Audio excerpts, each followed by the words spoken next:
दोस्तों, एक ऐसी खबर सामने आई है जो सुनी तो हर भारतीय का खून गर्म हो जाएगा, क्योंकि इस वक्त भारत के साथ जो हुआ है उसकी कल्पना भी किसी ने नहीं की थी। आपको ये वीडियो आखिर तक देखना होगा, क्योंकि आज जो सच में आपको दिखाने जा रहा हूं वो सिर्फ एक न्यूज़ नहीं, बल्कि भारत की कूटनीति की वो कहानी है जिसे दुनिया छुपाना चाहती थी, पर अब सब कुछ खुलकर सामने आ गया है। लेकिन उससे पहले एक बात दिल से कहना जरूरी है।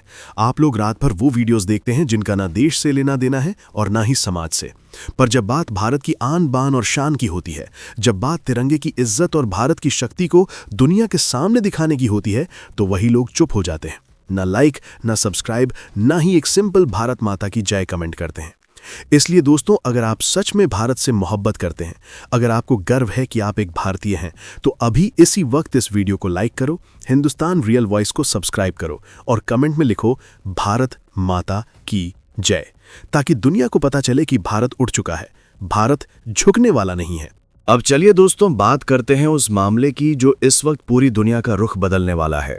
ये मामला सीधा भारत की वीटो पावर और संयुक्त राष्ट्र में उसकी परमानेंट मेंबरशिप से जुड़ा है। अब तक भारत समझता था कि उसके रास्ते में सऊदी अरेबिया और टर्की सबसे बड़ी रुकावट है, लेकिन अब जो सच सामने आया है उसने सबको हिलाकर रख दिया है। दरअसल यूनाइटेड नेशंस जनरल असेंबली में भारत को स्थायी सीट दिलाने का प्रस्ताव इतने आगे बढ़ गया था कि उसे एक हिस्टोरिक मोमेंट माना जा रहा था। 146 से भी ज्यादा देश खुले तौर पर भारत के साथ आ गए। ये अपने आप में एक रिकॉर्ड था। यहां तक कि चाइना, जो हमेशा भारत का विरोध करता था, इस बार अपना स्टैंड बदलकर समर्थन में आ गया। पूरे विश्व के डिप्लोमेटिक सर्कल्स में यह चर्चा थी कि अब भारत को कोई नहीं रोक सकता। हर न्यूज़ एजेंसी कह रही थी कि भारत की मेंबरशिप तय है। लेकिन फिर एक ऐसी खबर आई जिसने सब कुछ बदल दिया। अमेरिका ने भारत के खिलाफ वीटो लगाने का फैसला कर लिया, और जैसे ही यह समाचार बाहर निकला, भारत भर में सन्नाटा छा गया। सोचिए, ये वही अमेरिका था जो कुछ महीने पहले भारत के साथ कदम से कदम मिलाकर चलने की बात कर रहा था। वही अमेरिका जिसका प्रेसिडेंट खुद कह रहा था कि भारत को परमानेंट सीट दिलाना उसकी प्रायोरिटी है। लेकिन अचानक ही वही देश सबसे बड़ा रुकावट बन गया। सवाल यह है, क्यों? आखिर किस वजह से अमेरिका ने भारत के पीठ पीछे वार किया? दोस्तों, इस कहानी की शुरुआत होती है एक बंद कमरे से।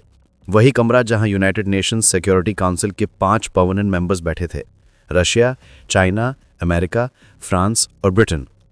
यहां फैसला होना था कि भारत को मेंबरशिप मिलेगी या नहीं। रशिया, चाइना, फ्रांस और ब्रिटेन पहले ही भारत के पक्ष में खड़े हो गए थे।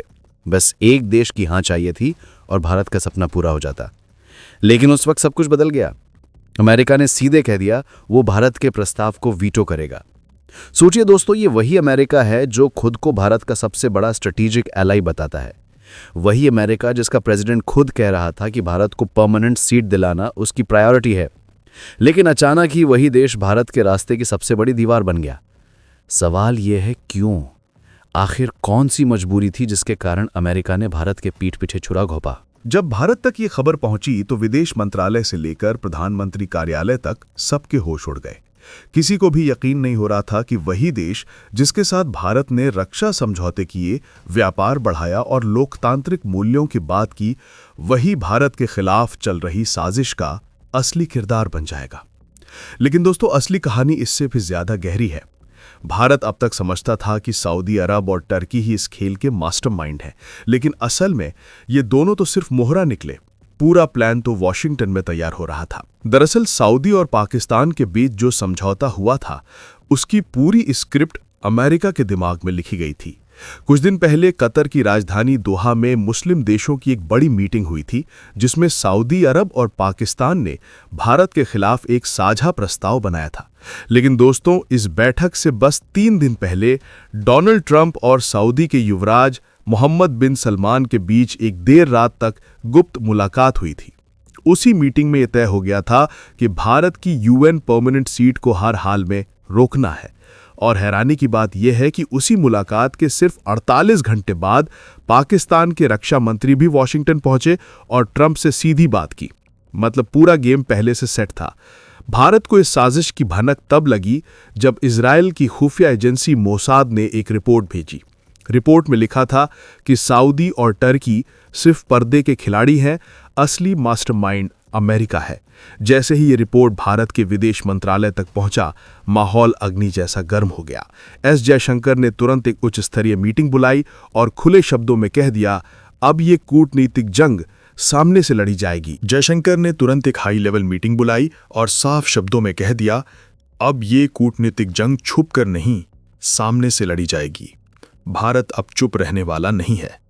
जब प्रधानमंत्री मोदी को पूरे मामले की डिटेल मिली तो उन्होंने सबसे पहला कॉल रूस के राष्ट्रपति व्लादिमीर पुतिन को किया। पुतिन ने बिना पल भर गवाए मोदी को भरोसा दिलाया कि रूस हर परिस्थिति में भारत के साथ खड़ा रहेगा। इसके तुरंत बाद मोदी ने चीन के प्रेसिडेंट जी जिनपिंग से भी संपर्क बनाया और दोस्तों, हैरानी की बात यह थी कि जी ने भी मोदी को सपोर्ट दिया और साफ कह दिया कि चाइना इस मामले में भारत के पक्ष में रहेगा। यानी अब पूरा खेल उल्टा पड़ने लगा था। जो अमेरिका सोच रहा था कि भारत को अकेला कर देगा, वही चाल उसके खुद के खिलाफ मुड़ने लगी, क्योंकि रूस और चाइना दोनों ओपनली भारत के साथ आ गए। फ्रांस और ब्रिटेन तो पहले से ही भारत के पक्ष में थे, मतलब 5 के 5 परमानेंट मेंबर्स भारत के साथ हो गए। सिर्फ एक अमेरिका अलग था। अब भारत ने अपना असली डिप्लोमेटिक चाल चलनी शुरू की। भारत ने यूरोपियन यूनियन के देशों से संपर्क बढ़ाया। जर्मनी, इटली, स्पेन जैसे बड़े देश ओपनली भारत के कैंप में आ गए और धीरे धीरे दुनिया भर में अमेरिका के खिलाफ एक नया माहौल तैयार होने लगा। अमेरिका ने अपना सारा जोर लगा दिया ताकि भारत के लिए बन रहा माहौल बिखर जाए। वॉशिंगटन से लेकर यूरोप के राजधानियों तक लगातार फोन कॉल, सीक्रेट मीटिंग्स और वार्निंग मैसेजेस भेजे गए। ट्रंप ने खुद कुछ मुल्कों के नेताओं को धमका दिया, अगर भारत का साथ दोगे तो अमेरिका की मदद बंद कर दी जाएगी। लेकिन इस बार भारत पूरी तरह से तैयार था। न्यू दिल्ली ने अमेरिका के हर प्रेशर को करारा जवाब दिया। भारत ने सीधा गल्फ कंट्रीज से बात करना शुरू किया। यूएई, ओमान, बहरेन जैसे देश जो पहले चुप थे, अब खुलेआम भारत के साथ आ गए। साथ ही भारत ने अफ्रीका पर फोकस बढ़ाया। नाइजीरिया, केन्या, साउथ अफ्रीका जैसे देश जो हमेशा न्यूट्रल रहते थे, उन्होंने भी भारत के लिए वोट करना शुरू कर दिया। यानी यूनाइटेड नेशंस में पूरा इक्वेशन बदल रहा था। और सबसे बड़ी बात, लैटिन अमेरिका के देश जैसे ब्राजील, अर्जेंटीना और मैक्सिको जो हमेशा अमेरिका के साइड दिखते थे, अब ओपनली भारत के पक्ष में वोट देने लगे। दोस्तों सोचिए, जहां अमेरिका भारत को वीटो से रोकना चाहता था, वहीं भारत आज पूरी दुनिया के लिए एक रैलिंग पॉइंट बन गया है। आखिर वो पल आ ही गया जिसका पूरे देश को इंतजार था। यूनाइटेड नेशंस का ऐतिहासिक सेशन। सभी राष्ट्रों के प्रतिनिधि हॉल में बैठे थे और हर नज़र सिर्फ एक फैसले पर टिकी थी, भारत का भविष्य। जब भारत का प्रपोजल फ्लोर पर आया तो माहौल ही बदल गया। एक तरफ अमेरिका अपनी वीटो शक्ति दिखाने के लिए तैयार था और दूसरी तरफ 180 से ज्यादा देश भारत के साथ एक झंडे तले खड़े थे। उस दिन भारत के प्रतिनिधि ने जो शब्द बोले, उन्होंने सबके दिल जीत लिए। उन्होंने कहा, भारत किसी के खिलाफ नहीं, हम तो पूरी मानवता के लिए स्थायी सदस्यता चाहते हैं। हमारी यात्रा शांति, विकास और इंसानियत की तरफ है, ना कि किसी पर अपना बल प्रदर्शित करने की। जैसे ही उन्होंने अपना भाषण समाप्त किया, हॉल में जोरदार तालियों का शोर गूंज उठा। कई देशों के प्रतिनिधि खड़े होकर भारत के लिए तालियां बजाने लगे। अमेरिका ने वीटो का कार्ड खेलने की कोशिश की, लेकिन इस बार तस्वीर बदल चुकी थी। यूएन में अमेरिका को अकेला छोड़ा जा रहा था। रशिया, चाइना, फ्रांस, ब्रिटेन सब ओपनली भारत के साथ आ गए और अमेरिका के अपने पुराने मित्र भी चुप हो गए। दोस्तों सोचिए, जिस भारत को अमेरिका रोकने के इरादे से आया था, वही भारत आज तालियों की गूंज में पूरे विश्व का असली हीरो बनकर उभर रहा था। दोस्तों, जैसे ही वोटिंग के फाइनल नतीजे आए, दुनिया ने एक नई दास्तान लिखी। भारत के पक्ष में 185 देश एकजुट खड़े हो गए और सिर्फ कुछ छोटे मोटे देश विरोध में रहे। ये एक ऐसा रिकॉर्ड था जो यूनाइटेड नेशंस के इतिहास में पहले कभी नहीं बना। अमेरिका जो अपनी वीटो शक्ति का धकोसला कर रहा था, उसे समझ आ गया कि अगर आज उसने भारत के खिलाफ कदम उठाया तो पूरी दुनिया उसके सामने खड़ी हो जाएगी। उसने सऊदी और टर्की को मोहरे बनाकर ये खेल रचा था, लेकिन भारत की जबरदस्त कूटनीति और जयशंकर की मास्टर स्ट्रोक स्ट्रैटेजी ने अमेरिका के हर प्लान को धूल चटा दी। और दोस्तों, जैसे ही रिजल्ट अनाउंस हुआ, हॉल में गगनभेदी तालियों का शोर मच गया। भारत के प्रतिनिधि के चेहरे पर विजय का गर्व था और उनके साथ 185 देश के नेता खड़े थे एक नई उम्मीद के साथ। ये सिर्फ भारत की जीत नहीं थी, बल्कि उन सभी राष्ट्रों की भी जीत थी जो ग्लोबल साउथ का हिस्सा हैं, जिन्हें हमेशा कम आंका गया था। सबसे भव्य पल तब आया जब प्रधानमंत्री नरेंद्र मोदी ने देशवासियों को संबोधित किया। उन्होंने कहा, आज भारत ने सिर्फ अपना सपना पूरा नहीं किया, बल्कि पूरी दुनिया के लिए एक नया विकल्प खड़ा किया है। एक ऐसा विकल्प जहां ताकत के साथ न्याय और विकास भी बराबर खड़े होते हैं। ये जीत 140 करोड़ भारतीयों की है, ये जीत तिरंगे की है, ये जीत उन सभी देशों की है जो न्याय और शांति पर विश्वास करते हैं। जैसे ही मोदी जी का संदेश टीवी पर चला, देश के हर गली, हर चौक और हर घर से एक ही नारा गूंज उठा, भारत माता की जय। दोस्तों, जैसे ही भारत को यूएन सिक्योरिटी काउंसिल की स्थायी सीट मिली, दुनिया का पूरा पावर बैलेंस उलट गया।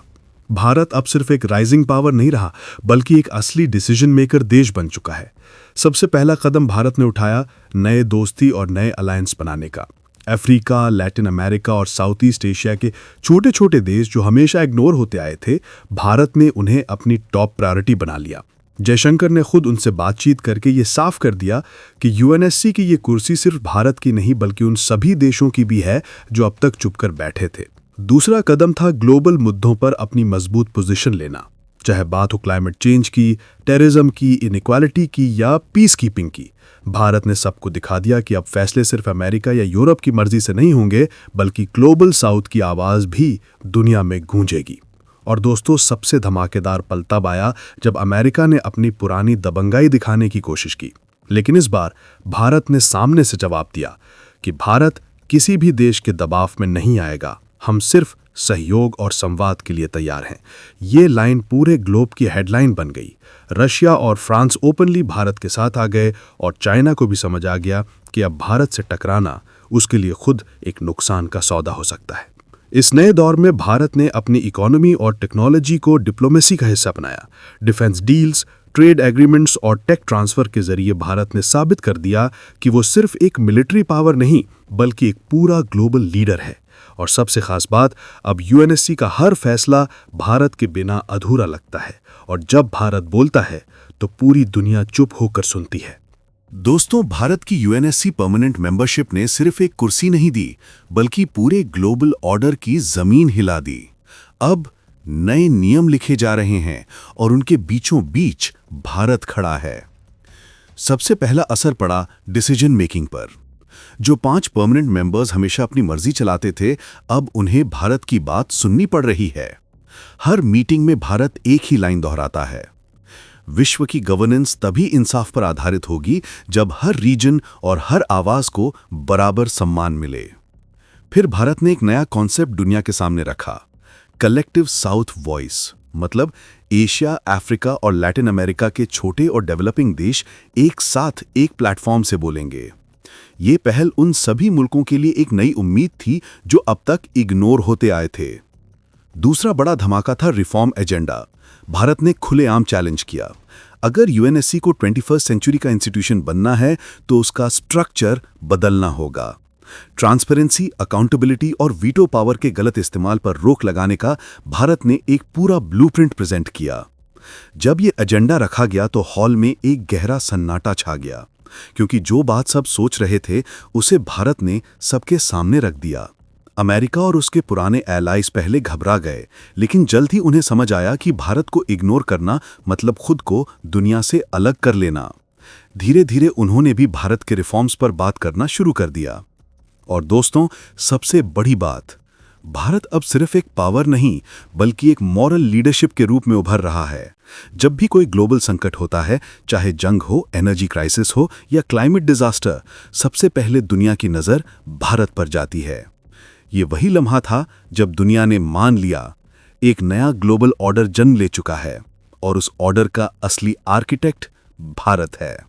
दोस्तों, कुछ साल पहले तक किसी ने सोचा भी नहीं था कि भारत एक दिन यूनाइटेड नेशंस जैसे संगठन में परमानेंट कुर्सी पर बैठकर दुनिया को लीड करेगा। लेकिन आज ये सपना सिर्फ पूरा नहीं हुआ, बल्कि इसने ग्लोबल पॉलिटिक्स के नक्शे को ही बदल कर रख दिया है। भारत की जीत एक कुर्सी तक सीमित नहीं थी। ये जीत थी 140 करोड़ भारतीयों के जुनून की, उन ख्वाबों की जो दशकों से पलपोस कर देखे जा रहे थे। ये जीत थी उन मुल्कों की भी जो हमेशा अपनी पहचान के लिए संघर्ष करते रहे, जिनकी आवाज़ को दबा दिया जाता था। आज भारत उन सब की बुलंद आवाज बन गया है। न्यूयॉर्क के यूएन हेडक्वार्टर्स से लेकर भारत के छोटे छोटे कस्बों तक एक ही जज्बा गूंज रहा था। अब भारत उभरते राष्ट्र से आगे बढ़कर एक विश्व शक्ति है। प्रधानमंत्री मोदी ने अपने संदेश में देशवासियों से कहा, यह सिर्फ एक कुर्सी नहीं, ये जिम्मेदारी है। भारत अब दुनिया में शांति, न्याय और प्रगति का नया युग शुरू करेगा। हम किसी पर अपना दबाव नहीं डालेंगे, ना ही किसी से घबराएंगे। भारत सिर्फ सच्चाई और इंसाफ की राह पर चलेगा और इस सफर में दुनिया खुद हमारे साथ होगी। दोस्तों, उस रात भारत के हर शहर, हर गली में जश्न था। दिल्ली से मुंबई तक, चेन्नई से गुवाहाटी तक तिरंगे लहराए जा रहे थे। सोशल मीडिया पर एक ही नारा ट्रेंड कर रहा था, #India@UNSC। और सबसे खास बात, दुनिया के लीडर्स को यह मानना पड़ा कि भारत अब सिर्फ एक देश नहीं, बल्कि पूरी दुनिया के लिए एक नई उम्मीद बन चुका है।